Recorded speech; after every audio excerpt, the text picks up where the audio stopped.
प्रिय बच्चों, आज हम विषय हिंदी लोक भारती में पाठ 4 मन के अंतर्गत भाग 2 का अध्ययन और अध्यापन करने चल रहे हैं, जिसमें है कविता। अब हम पद्यांश की तरफ अपना ध्यान आकर्षित करते हैं बच्चों। घना अंधेरा चमकता प्रकाश और अधिक, करते जाओ पाने की मत सोचो जीवन सारा। अर्थ की तरफ देखते हैं अथवा व्याख्या।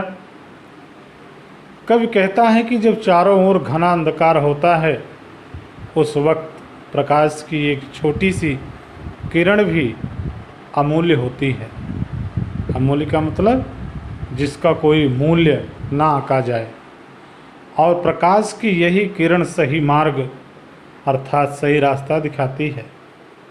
कवि यहाँ यह संदेश दे रहा है कि जिस तरह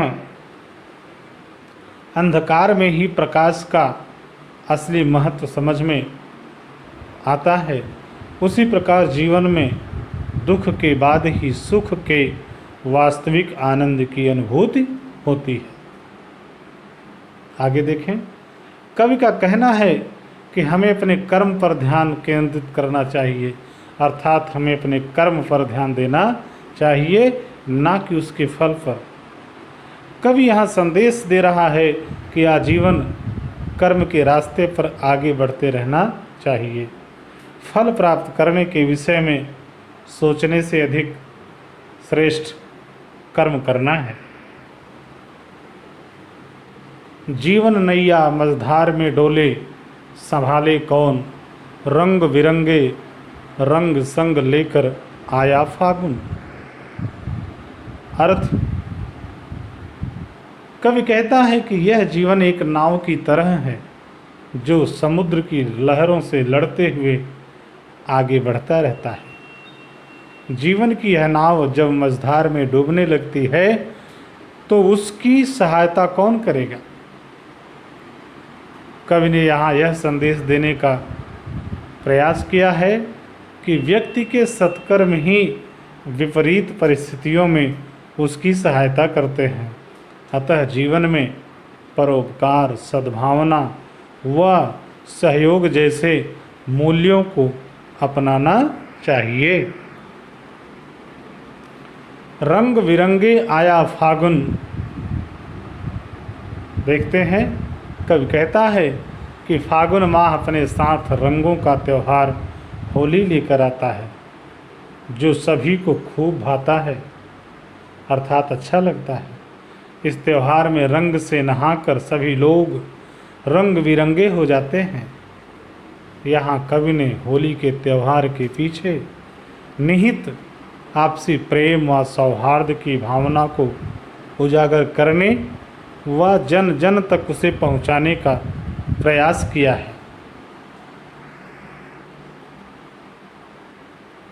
कांटों के बीच खिलखिलाता फूल देता प्रेरणा, भीतरी कुंठा आँखों के द्वार से आई बाहर।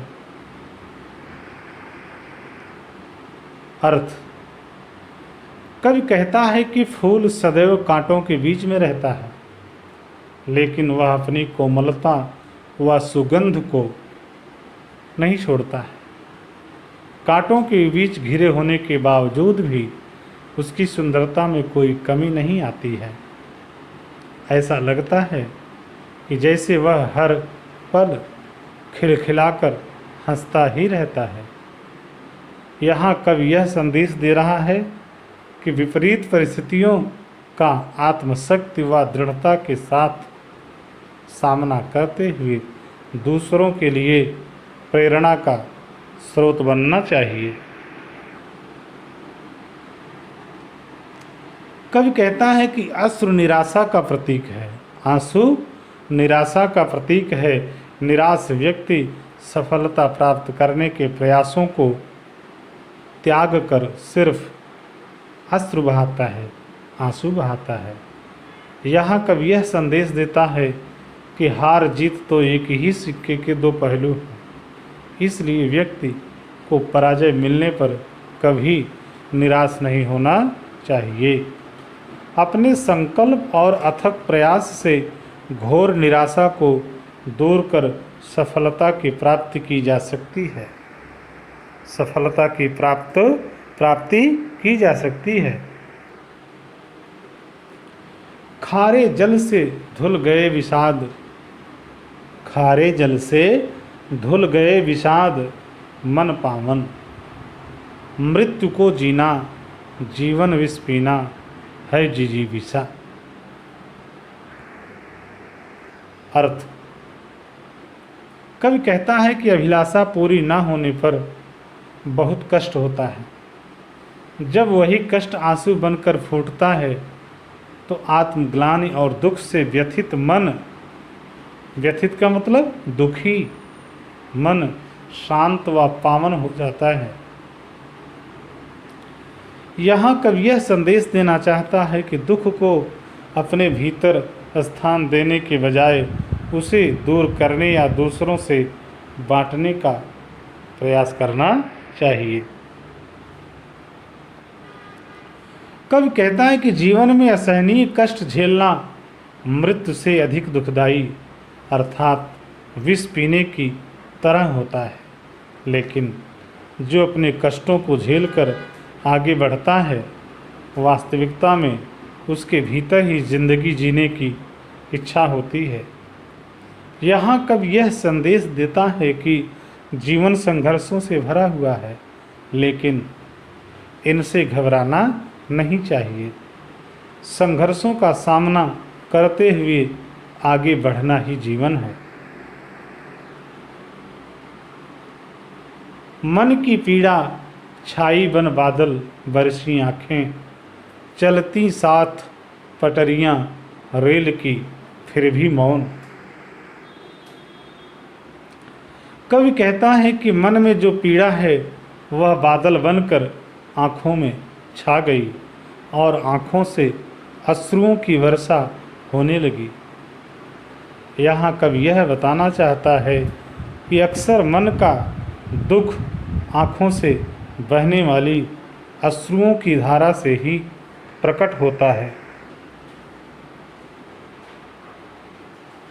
कवि कहता है कि रेलगाड़ी की पटरियां मौन होकर उसके साथ ही चलती हैं। रेलगाड़ी की पटरियां मौन होकर उसके साथ ही चलती हैं, लेकिन वे कभी इस बात का ढिढोरा नहीं पीटती हैं। कवि यहाँ यह संदेश देना चाहता है कि जो लोग हमारे शुभचिंतक हैं वह बिना किसी दिखावे के हर परिस्थितियों में हमारा साथ निभाते हैं। सितारे छिपे बादलों की ओट में सोना आकाश, तुमने दिए जिन गीतों को स्वर हुए अमर। कवि कहता है कि आकाश की शोभा सितारों से होती है। यदि सितारे बादलों के पीछे छुप जाएं तो आकाश सूना हो जाता है, उसकी सुंदरता समाप्त हो जाती है।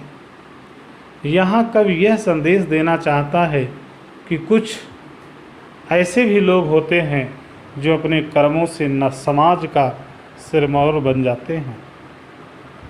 ऐसे लोगों के बगैर समाज का अस्तित्व तो होता है, लेकिन उसकी शोभा कम हो जाती है। अतः हमें अपने सत्कर्मों से समाज का सिरमौर बनने का प्रयास करना चाहिए। सिरमौर का मतलब होता है मुकुट।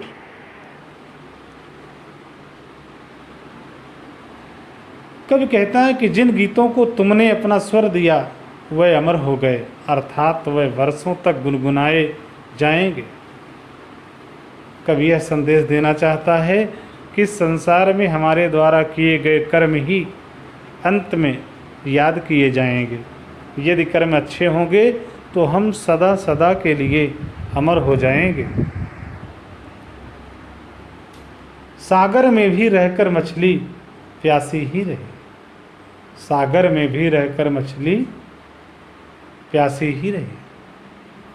कवि कहता है कि मछली सागर में ही रहती है, लेकिन उसकी प्यास कभी नहीं बुझती है। यहाँ कवि यह संदेश देना चाहता है कि धन धान्य से परिपूर्ण होने के बावजूद भी जिनमें संतोष की भावना नहीं है, उन्हें कभी संतुष्टि नहीं मिल सकती है। तो बच्चों, आज हमारा पाठ यहीं पर समाप्त हुआ। धन्यवाद।